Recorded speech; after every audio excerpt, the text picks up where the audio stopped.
नमस्कार, न्यूज 24 देख रहे हैं आप। मैं हूं आपके साथ डॉक्टर मीना शर्मा। 10वीं बोर्ड में परीक्षा बोर्ड की 2 बार देने से छात्र छात्राओं को कितनी राहत मिलेगी, शिक्षण संस्थाओं की कितनी परेशानी बढ़ेगी, 2 बार बोर्ड की परीक्षा आयोजित होने से सीबीएसई पर कितना काम का दबाव बढ़ेगा और दरअसल इस पूरे आइडिया यानी विचार सोच के पीछे पूरी की पूरी मंशा क्या है, ये हम एक बार 2 बार पहले भी डिस्कस कर चुके हैं। और क्योंकि एक बहुत बड़ी आबादी से जुड़ा हुआ विषय है, इसलिए हम एक बार फिर से सीबीएसई के इस फैसले के बाद कि बोर्ड की परीक्षाएं 2 बार आयोजित होगी, तो उससे किस रूप में छात्र छात्राओं को फायदा होगा, परिजनों को इस पर किस तरह से तैयारी करनी है, शिक्षण संस्थाएं क्या करें और वाकई में ये जो 2 बार बोर्ड देने का जो अभी तक जो परीक्षार्थी हैं, जो इस बार 10वीं की क्लास में आए हैं, जो बोर्ड का परीक्षा देने की तैयारी कर रहे हैं, उनमें भी बहुत बहुत सारे कंफ्यूजन है। अभी तक स्पष्टता नहीं है। 2 बार परीक्षाएं होंगी तो उसका मतलब क्या है, क्या माना जाएगा। तो आज हम उन तमाम विद्यार्थियों के लिए, उनके परिजनों के लिए और शिक्षण संस्थानों के लिए वो तुलनात्मक रूप से अवेयर हैं, क्योंकि उन्हें तैयारियां करनी है। तो बहुत सारा कोरेस्पॉन्डेंस उनका सीबीएसई से लगातार हो रहा है। उसको लेकर आपत्तियां भी बहुत सारी प्राइवेट स्कूल्स की तरफ से दर्ज की गई हैं। गवर्नमेंट स्कूल तो कुछ बोल नहीं सकते हैं क्योंकि व्यवस्था का हिस्सा है, लेकिन प्राइवेट स्कूल्स ने बहुत बड़ा इस पर रिएक्शन, शिकायतें और इसी तरह के ज्ञापन शिक्षा मंत्री को दिए हैं। हमारे साथ Divya Agrawal senior correspondent news 24 हैं, Manas Shrivastava ji bureau chief Uttar Pradesh, doctor Ajay Singh शिक्षाविद, प्रोफेसर ब्रिजेश मिश्रा शिक्षाविद, गिरीश शर्मा जी पूर्व अध्यक्ष राजस्थान प्रगतिशील शिक्षक संघ जुड़े हुए हैं। आप सभी का बहुत बहुत स्वागत है। दिव्या, शुरुआत आपसे ही करते हैं। इस पूरे मसले पर 2 बोर्ड एग्जाम में छात्रों के नंबर फाइनल कौन से होंगे, सीबीएसई के नए फैसले में किन स्टूडेंट्स को नहीं मिलेगा दूसरा मौका, बहुत सारे सवाल हैं और वो बुनियादी, जरूरी, महत्वपूर्ण सवाल है। तो सबसे पहला सवाल, क्या हर विद्यार्थी को दोनों बोर्ड देना जरूरी है? जी मैम दोनों बोर्ड देना बिल्कुल जरूरी नहीं है। देखिए, अभी तक 19 फरवरी को जो बैठक हुई थी उसमें ड्राफ्ट बनाया गया था जिसमें शिक्षा मंत्री धर्मेंद्र प्रधान मौजूद थे, केबीएस के जो लोग हैं वो मौजूद थे, सीबीएसई, एनसीईआरटी और एनबीएस के तमाम जो लोग हैं वो मौजूद थे, साथ ही साथ स्कूल के पदाधिकारी भी मौजूद थे। उस वक्त ये ड्राफ्ट बनाया गया था और कहा गया था कि 10वीं में जो बोर्ड है उसमें 2 परीक्षाएं देना चाहिए। इसमें शिक्षा मंत्री ने ये कहा था कि इसलिए भी देना चाहिए क्योंकि आप जब इंजीनियरिंग के लिए जेईई की परीक्षा देते हैं वो साल में आप 2 बार देते हैं, आपको 2 मौके मिलते हैं, तो क्यों ना बोर्ड में भी आपको 2 मौके मिले जाए। और चूंकि इतने ज्यादा केसेस हमारे सामने आए हैं लगातार सुसाइडल अटेम्प्ट्स के, स्ट्रेस के, और जो राष्ट्रीय शिक्षा नीति 2020 है उसकी सोच ही ऐसी है, होलिस्टिक अप्रोच, इसके तहत ये जो ड्राफ्ट है वो बनाया गया था। और अब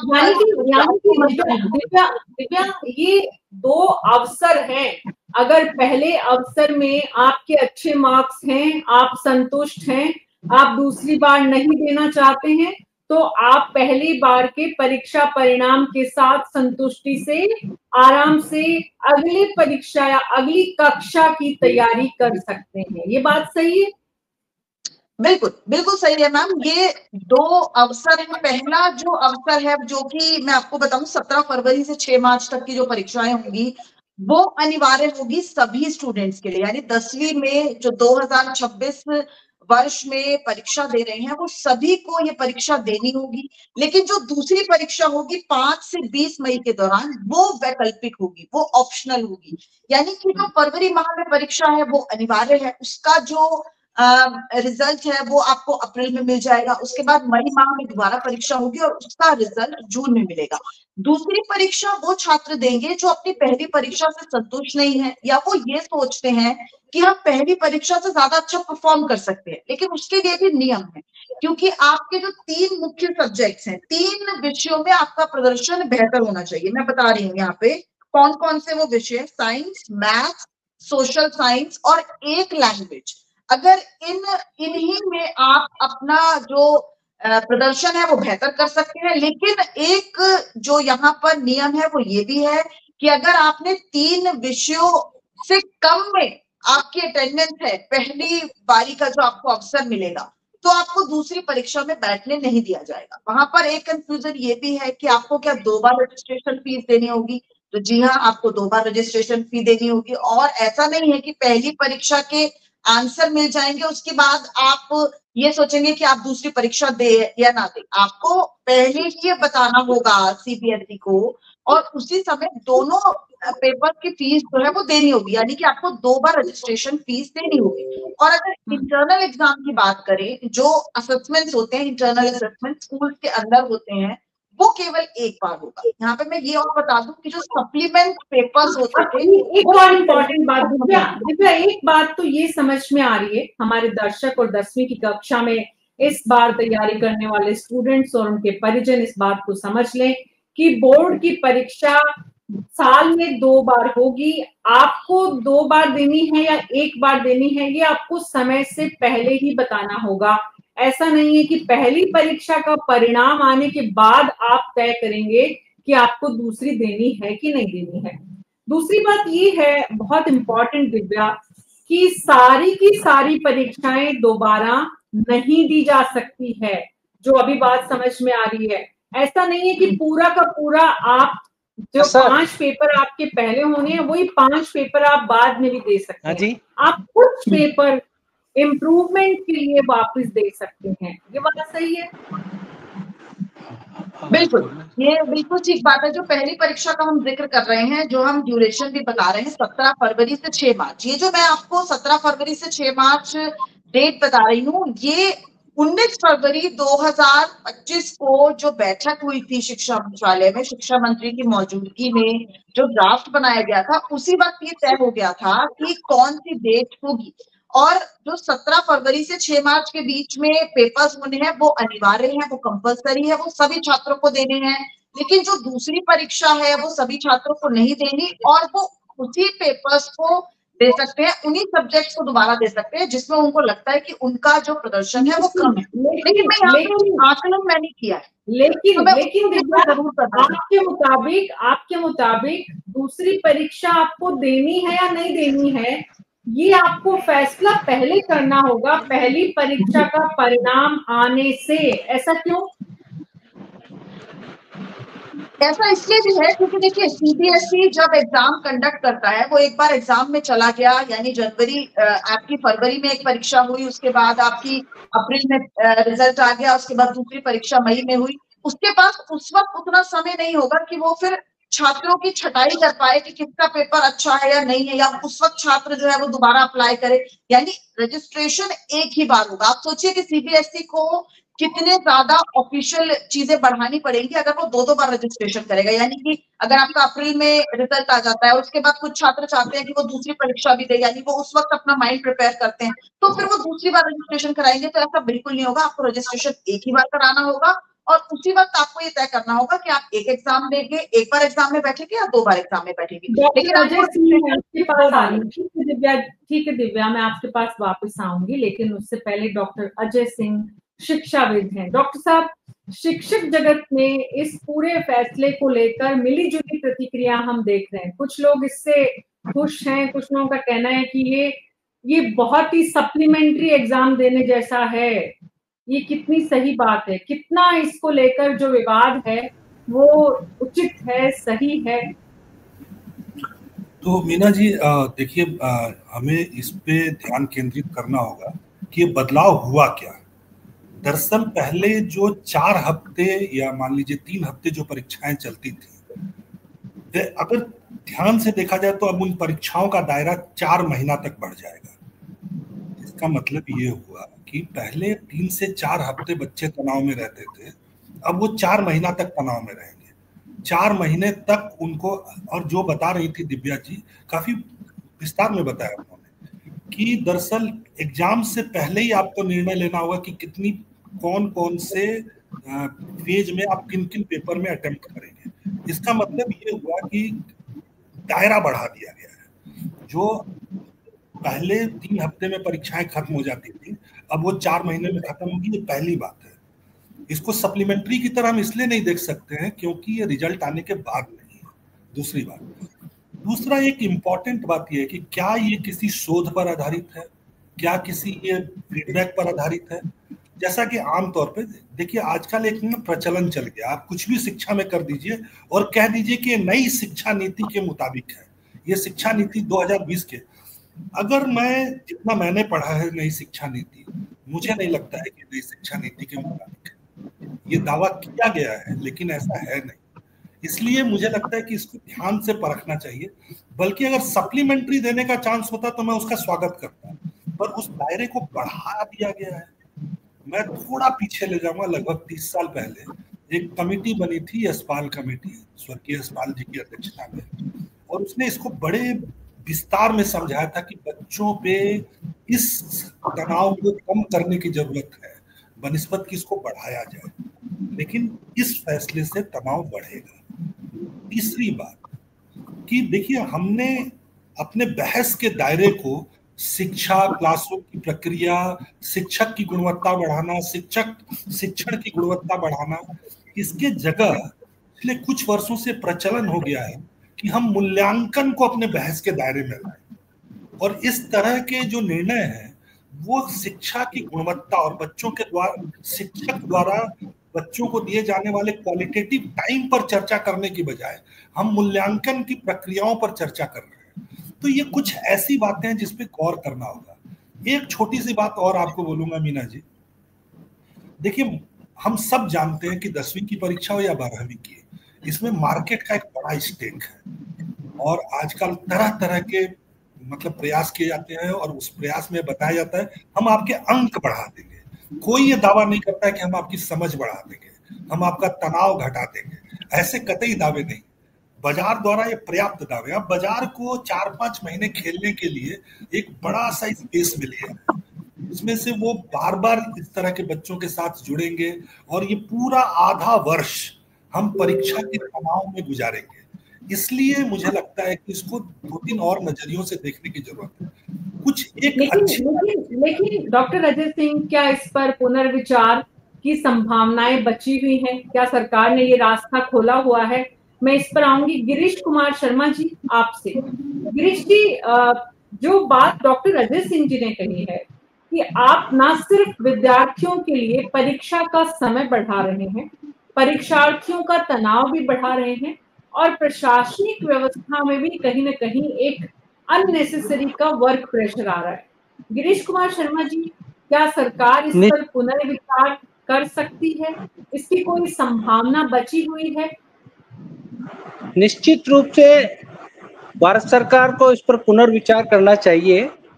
ये जो उपज है, मैं समझता हूँ शिक्षा के क्षेत्र में जो चिंतन मंथन करने वाले लोग हैं उनकी ये उपज नहीं हो सकती, क्योंकि कक्षागत अनुशासनहीनता बढ़ेगी और जो छात्रों में जो समरूपता है उसमें विभिन्नता आएगी और एक अनुशासनहीनता जो है उसका एक दृष्टिकोण व्यावहारिक रूप से आएगा। नैसर्गिक रूप से मैं इसको गलत मानता हूँ, ये शिक्षा के क्षेत्र में तनाव उत्पन्न करेगा। ज्यादा बेटर होता कि इस बारे में विचार करने के बजाय मानवीय संसाधनों के बारे में, जो शिक्षा जगत में मानव संसाधन जो कम हो रहे हैं, रिक्रूटमेंट्स कम हो रहे हैं, इनके ऊपर विचार किया जाना चाहिए था। ये ध्यान भटकाने का एक अलग तरीका है। मैं समझता हूँ ये फैसला हो चुका है, लेकिन ये फैसला हो चुका है। दिव्या अग्रवाल, क्या इस फैसले पर अब सरकार पुनर्विचार या बदलने की, क्योंकि बहुत बड़ा शिक्षक जगत खास करके, चाहे वो प्राइवेट स्कूल हो चाहे वो गवर्नमेंट स्कूल हो, वो इस फैसले से खुश नहीं है। नई शिक्षा नीति के नाम पर है या बहुत इसको लॉजिकल नहीं माना जा रहा है, इसका वेलकम नहीं हो रहा है। अगर हालांकि कोई भी जब नया काम होता है तो इस तरह की बातें भी, विरोध की एक्सेप्टेंस भी बहुत देर से आती है। क्या सरकार डिटरमाइन है ये करने को या इस पर पुनर्विचार की संभावना बची हुई है? देखिए, मैं एक बात बिल्कुल कह सकूं, पुनर्विचार की अब कोई संभावना नहीं है, क्योंकि जिस तरह से मैंने अपनी चर्चा की शुरुआत में जिक्र किया, 19 फरवरी 2025 को जो बैठक हुई थी शिक्षा मंत्रालय में शिक्षा मंत्री की मौजूदगी में, उस वक्त सीबीएसई, एनसीईआरटी, एनबीएस, केवीएस और स्कूल के सभी जो पदाधिकारी हैं वो मौजूद थे। उस वक्त जो है वो चर्चा जरूर हुई थी, लेकिन उस वक्त ड्राफ्ट बना दिया गया था और उसके बाद अब कल जो है मंजूरी मिल गई है।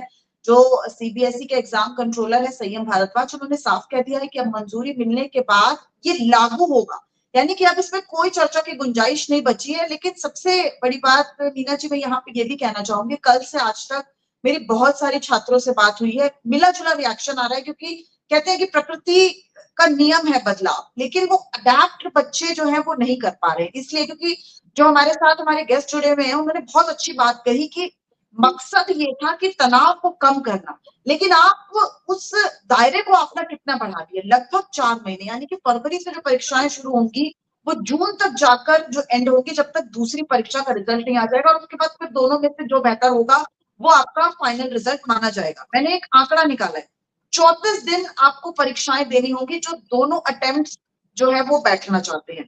लगभग 1.5 करोड़ से ज्यादा आंसर शीट्स जो है वो टीचर्स को चेक करनी पड़ेंगी, यानी कि सोचिए स्कूल्स के लिए कितना बड़ा प्रेशर हो गया, टीचर्स के लिए कितना बड़ा प्रेशर हो गया।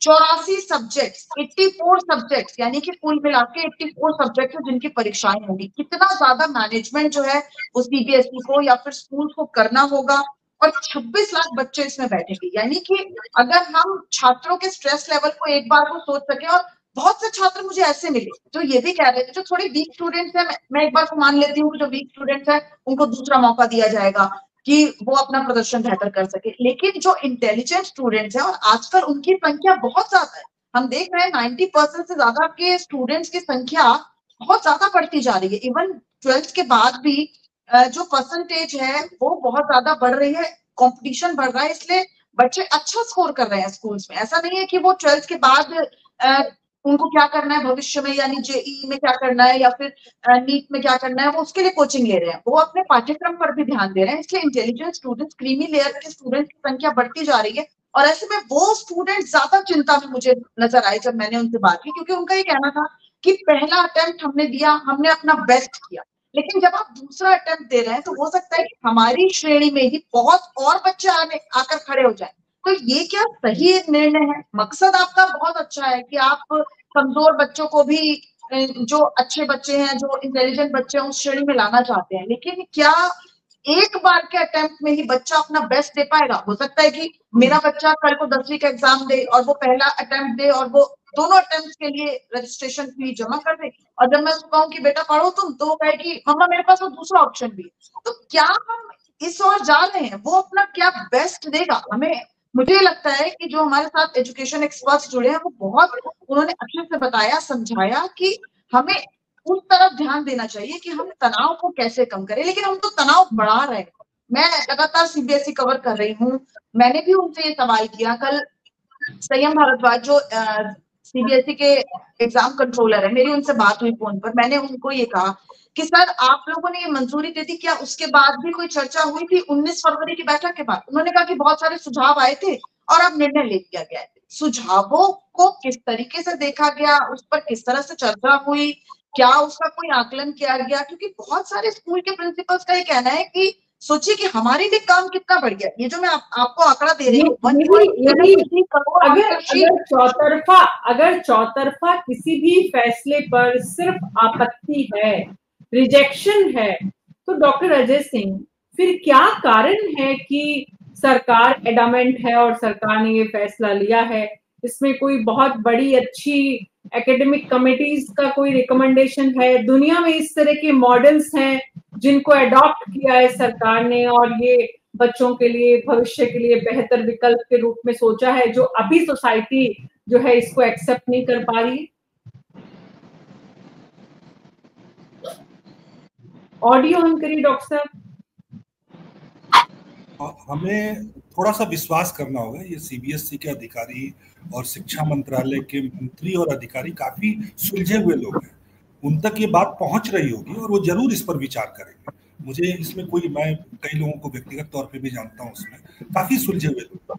लेकिन उनको ये बात समझना होगा कि परीक्षा जो है वो ये सिर्फ एक अकादमिक कवायद नहीं रह जाती है, इसके अंक आपके भविष्य को निर्धारित कर देते हैं। ये एक राजनीतिक कवायद है। ऐसा दिल्ली विश्वविद्यालय में एक शोध है प्रोफेसर रितु बाला का, वो बताती हैं कि परीक्षा का असर अलग अलग जाति के बच्चों पर कैसे होता है। अगर आप देखिएगा कि यही एक निर्णय अनुसूचित जाति जनजाति के बच्चों पे और दिल्ली के शहरी अभिजात्य बच्चों पे अलग अलग तरीके से उनसे रिएक्ट करेगा। और मुझे लगता है कि ये बात, एक सुझाव उन तक अवश्य पहुंचनी चाहिए आपके चैनल के माध्यम से, अगर वो देख रहे हो, कि पहले वर्ष में इसको प्रायोगिक तौर पर 100-200 स्कूलों में लागू करके देख लें, उसके नतीजे को एनालाइज करें प्रॉपरली, और फिर उसके बाद आगे बढ़ने का प्रयास करें। भारत बहुत बड़ा देश है, इतने बड़े लेवल पे अगर एक बार में जाएंगे और उसमें कुछ गड़बड़ियां हो, आप जानती हैं कि हर परीक्षा के बाद कितने दुखद समाचार आते हैं हमें, मतलब बच्चों के अंक अच्छे नहीं आते हैं, वो एक ऐसा स्टेप उठा लेते हैं जो रिवर्स नहीं किया जा सकता है। तो परीक्षा पे बड़े ही संवेदनशील तरीके से सोचने की जरूरत है, और मुझे लगता है कि इसमें दो सुधार जरूर करने की चाहिए। पहला तो ये कि जो दूसरी परीक्षा है इसको सप्लीमेंट्री या री अपियरिंग के फॉर्म में देखा जाना चाहिए, इसको पहले के नहीं। पहले वाला अगर निकल जाए तो ठीक है, अगर कोई बच्चा बीमार पड़ गया नहीं दे पाया वो दोबारा दे दिया, कोई बच्चा किसी बरसात में कहीं भूकंप आ गया, भारत बड़ा देश है, कहीं पर बाढ़ आ गया, बच्चे नहीं दे पाए तो उनको दोबारा मौका दिया जा सकता है। या कोई बच्चा वाकई तैयारी नहीं कर पाया 10 कारणों से, पारिवारिक कारणों से, तो उसको। लेकिन ये ऐसा लग रहा है कि एक ही परीक्षा को 2 हिस्सों में बांट दिया गया। तो ये बात तभी हमें समझ में आएगी जब हम पहले वर्ष में प्रायोगिक तौर पे, मान लीजिए 100 ने 1000 स्कूलों पे करके देख लीजिए, लेकिन एक साथ लाख स्कूलों पर चलाना, ये एक तो मुझे लगता है कि थोड़ा अतिशयोक्ति भरा कदम है। मैं इस समय तो यही कहूंगा कि इस पर प्रोबेबली हम रिक्वेस्ट करते हैं कि मिनिस्ट्री और सीबीएसई पुनर्विचार करे और वो खत्म करे, इसको एक बेहतर सुझाव की तरफ शामिल करे अपने आगे के एजेंडा में। गिरीश कुमार शर्मा जी, जितने भी संगठन है शिक्षा जगत से जुड़े हुए, क्या उन लोगों ने सरकार तक पहुंचकर ये बात बताने की कोशिश की है कि ये प्रयोग सही नहीं है? जो डॉक्टर अजय सिंह ने कहा कि प्रायोगिक रूप से आप कुछ विद्यालयों में कर लेते, हालांकि उससे परेशानी ये होती कि फिर ओवरऑल मेरिट लिस्ट पे इफेक्ट पड़ता, और भी बहुत सारी बातें हैं, टेक्निकली उसमें बहुत परेशानी। सरकार का समय समय पर सरकार का ध्यानाकर्षण किया है कि ये तो संभव है कि कोई बालक यदि नेचुरल दृष्टि से कोई परीक्षा नहीं दे पाया, उसका विकल्प होना चाहिए, लेकिन बालकों में उदासीनता इससे अधिक बढ़ेगी और उदासीन बालक से ज्यादा उम्मीदें नहीं की जा सकती। इसलिए ज्यादा बेटर यही तरीका है कि जो पुराने जो नियम बना रखे हैं वो नियम अपने आप में बहुत महत्वपूर्ण है और उसको लेकर के सरकार को पुनर्विचार करना चाहिए। और सरकार जो पुनर्विचार नहीं भी करती है तो व्यवहारिक दृष्टि से शिक्षा जगत में जो भी आमूलचूल परिवर्तन हुए हैं, इतिहास गवाह है कि वापस उसी जगह पर आना होगा, मेरा ये कहना है।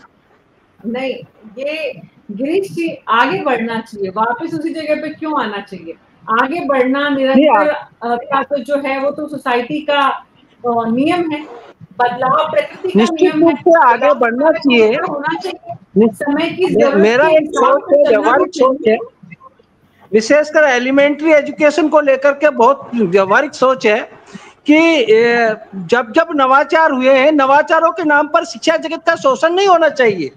शोषण से मुक्त होकर के यदि कोई हम नवाचार करते हैं तो बहुत अच्छी बात है, उसके अच्छे रिजल्ट आते हैं, बहुत अच्छी बात है। तो शिक्षा का दायरा यदि बढ़ेगा तो हमारे सभी राष्ट्रवासियों के लिए सही है। दिव्या अग्रवाल जी, जब बात ये है कि इतना जबरदस्त आक्रोश अगर हम शिक्षा जगत में देख रहे हैं, शिक्षकों की तरफ से देख रहे हैं, शिक्षक संगठन, प्राइवेट स्कूल एसोसिएशन, सरकारी स्कूल, अगर सभी जगह से ये है, तो आपने जब सीबीएसई के परीक्षा नियंत्रक हैं, एग्जामिनेशन कंट्रोलर हैं भारद्वाज जी, उनसे बात की तो आपने उनको बताया कि इस तरह की प्रतिक्रियाएं आ रही हैं, और क्या आप लोगों ने उनको सुना है, क्या आप उनको एड्रेस कर रहे हैं, या फिर सरकार ने जो सोच लिया है वो सरकार का फैसला है और उस पर सहमति हो या नहीं हो, सरकार आगे बढ़ चुकी है? बिल्कुल, देखिए हम लगातार ये सवाल 19 फरवरी के बाद से भी पूछते रहे, लेकिन उसके बावजूद सिर्फ यही हमें आंसर मिलता था कि हम चर्चा कर रहे हैं, सभी को जो है चर्चा में शामिल किया जाएगा, सभी के सुझावों को माना जाएगा, लेकिन फिर जब हम फैसला देखते हैं कि मंजूरी मिल जाती है तो फिर ऐसा लगता है कि जो सरकार ने सोच लिया सिर्फ उसको लागू ही करना बचा था और लागू कर दिया गया, और अब उसमें कोई ऐसा कुछ रह नहीं गया है जिसमें हम सोचा जाए या अभी भी कोई विरोध जो है उसको सुना जाए, समझा जाए। अब तो ये 2026 से पूरी तरह से लागू हो जाएगा, और शायद इसलिए भी क्योंकि राष्ट्रीय शिक्षा नीति 2020 आया है, सरकार को कहीं ना कहीं अपने ग्राफ में भी दिखाना है कि उसने क्या क्या किया। क्योंकि देखिए राजस्थान ही नहीं, देश के अलग अलग राज्यों से जब ये खबरें सामने आती हैं कि छात्रों ने सुसाइड कर दिया और सुसाइडल अटेम्प्ट लगातार बढ़ रहा है, तो फिर कहीं ना कहीं सरकार पर भी दबाव पड़ता है कि सरकार क्या कर रही है। तो मुझे लगता है कि कहीं ना कहीं सरकार इसके जरिए बताने की कोशिश करेगी कि हमने कदम उठाया है, हमने बच्चों को जो है वो एक ऐसी प्लेटफॉर्म दिया है जिसमें वो अगर एक बार अपीयर नहीं हो पाए तो वो दूसरी बार अपीयर हो सकते हैं। लेकिन शायद मुझे नहीं लगता कि इससे सुसाइडल अटेम्प्ट्स कम हो सकते हैं, क्योंकि ये तनाव कम करने की नहीं, तनाव बढ़ाने की प्रयास सरकार का जो है वो विद्यार्थियों को राहत देने का है, लेकिन उसमें प्रयास में राहत कितनी मिलेगी इस पर अभी क्वेश्चन मार्क है, इस पर अभी सवाल है। और सभी का इसमें ज्यादा जो पक्ष है वो इसके विरोध में है कि मतलब ज्यादातर लोगों का सोचना है कि इससे कोई बहुत बड़ी राहत नहीं मिलेगी। हालांकि विद्यार्थी जगत और उनके पेरेंट्स जिनको लगता है कि उनका बच्चा पहली बार में अच्छा नहीं कर पाया, उनको अगर दूसरा विकल्प मिल रहा है तो डेफिनेटली एक वर्ग ऐसा भी है जो इससे राहत महसूस कर रहा है कि चलो एक बार नहीं तो 2 बार सही। ऐसा नहीं है कि पहली बार में हमेशा के लिए मार्कशीट पर जो नंबर लिखा जाएगा वही फाइनल होगा, बिकॉज बोर्ड का एग्जाम ऐसा होता है जिसमें आपको, अब जब मार्कशीट की हम बात कर रहे हैं दिव्या, तो फिर मार्कशीट कैसे फाइनल होगी? फाइनल परीक्षा के बाद मार्कशीट आपकी फाइनल होगी? बिल्कुल, देखिए जून में यानी कि फरवरी में पहली परीक्षा हुई, उसका रिजल्ट आया अप्रैल में, उसके बाद मई में दूसरी परीक्षा हुई, उसका रिजल्ट आया जून में। यानी कि आपके हाथ में जब मार्कशीट आएगी तो वो कहीं ना कहीं जून के आखिरी माह में आएगी या जुलाई के पहले हफ्ते में आएगी। तो यानी कि ये भी थोड़ा सा लेट हो जाएगा प्रोसेस, क्योंकि जिन छात्रों ने ये किया है कि सिर्फ वो एक ही पेपर देंगे यानी फरवरी वाला ही पेपर देंगे, तो ऐसा नहीं है कि वो उनको मार्कशीट जल्दी मिल जाएगी, यानी कि उनका अप्रैल में रिजल्ट आ गया और उनको मई में मार्कशीट मिल जाएगी, ऐसा बिल्कुल नहीं होगा। इंतजार तो उनको करना पड़ेगा। हालांकि 11th में एडमिशन का प्रोसेस शुरू हो जाएगा पहले ही। बिल्कुल 11th में शुरू हो जाएगा प्रोसेस, और जाहिर तौर पर ये अभी मुझे लगता है कि लागू तो हो जाएगा लेकिन कहीं ना कहीं एक्सपेरिमेंटल मोड में ही चलेगा। 11th में जो एडमिशन है वो ऑलरेडी हो जाएगा, क्योंकि कहीं ना कहीं बच्चे इस बात को लेकर काफी हद तक सुनिश्चित होते हैं कि उनके मार्क्स कितने आएंगे। एक चीज मैं यहाँ पे और भी कहना चाहूंगी, जिन परिस्थितियों की बात हमारे एजुकेशनल एक्सपर्ट्स कर रहे थे कि अगर विपरीत परिस्थितियां हैं तो उनके लिए छूट देनी चाहिए, तो मैं यहाँ पर एक जानकारी जरूर देना चाहूंगी। विंटर बाउंड स्कूल्स जो है उनको छूट दी गई है, यानी कि जो ठंडे प्रदेशों में जो स्कूल्स होते हैं जहां पर सर्दियों की छुट्टियां ही जनवरी में होती है क्योंकि बहुत ज्यादा बर्फ पड़ती है, तो सर्दियों की छुट्टियों से पहले ही 10th के एग्जाम्स हो जाते हैं, तो उनके लिए छूट दी गई है। यानी कि उनके एग्जाम जो है वो पहले ही हो जाएंगे और उनके एग्जाम भी 2 बार ही होंगे, लेकिन उनको फरवरी और मई तक के लिए वेट नहीं करना पड़ेगा, यानी उनके लिए थोड़ा सा यहाँ पे छूट दी गई है। एक चीज और, एग्जामिनेशन सेंटर जो है वो एक ही रहेंगे, यानी कि बच्चा अगर एक बार जिस एग्जामिनेशन सेंटर में अपना फर्स्ट बारी का एग्जाम अपीयर करेगा, दूसरी बारी का एग्जाम भी वो उसी एग्जामिनेशन सेंटर में जो है वो अपीयर करेगा। यानी कुछ चीजें जो है वो लचीली बनाई गई हैं और कहीं ना कहीं अभी एक्सपेरिमेंटल मोड में चलेगा। पहली बार होगा, पहली बार बच्चे जो एग्जाम दे रहे होंगे, शायद ये भी देखा जाएगा कि एनालिसिस उसके बाद जून के बाद जरूर एनालिसिस किया जाएगा कि क्या जो परसेंटेज ऑफ स्टूडेंट है, पासिंग परसेंटेज ऑफ स्टूडेंट्स है, क्या वो बड़ी है, या फिर जो इंटेलिजेंट बच्चे, जो क्रीमी लेयर वाले बच्चों की श्रेणी है उसमें बच्चों की संख्या बढ़ी है। मुझे लगता है कि थोड़ा सा समय आने तक इसको देखा जाएगा, लेकिन ये बात तो तय है कि 2026 में ये नियम जो है वो लागू हो रहा है। 10वीं बोर्ड इस बार जो 10वीं बोर्ड की परीक्षा है वो साल में 2 बार होगी, पहली परीक्षा फरवरी में होगी। आते विद्यार्थियों को स्पष्टता होगी कि उन्हें किस सब्जेक्ट में जाना है। हालांकि विद्यार्थियों की स्पष्टता तो उनके दिमाग में अभी से है कि उन्हें 11th में क्या कुछ लेना है, इतना तो पेरेंट्स और विद्यार्थी दोनों ही जो है वो 10वीं में आते आते स्पष्टता कर लेते हैं। बहरहाल बहुत बहुत शुक्रिया आप सबका इस चर्चा में शामिल होने के लिए। कुल मिलाकर जो तस्वीर इस वक्त समझ में आ रही है वो ये कि सीबीएसई ने ये फैसला ले लिया है, बोर्ड की परीक्षाएं 2 बार होंगी। 2 बार परीक्षा देने के लिए आपको एडमिशन जो रजिस्ट्रेशन है वो एक साथ ही कराना होगा। पहली परीक्षा में आपके मार्क्स किस तरह के आते हैं उससे आप ये फैसला कर सकते हैं कि आपको दूसरी बार परीक्षा देनी है या नहीं देनी है। आप चाहें तो एक पेपर भी दोबारा दे सकते हैं जिसमें आपके मार्क्स संतुष्टिजनक आपको महसूस नहीं होते हैं।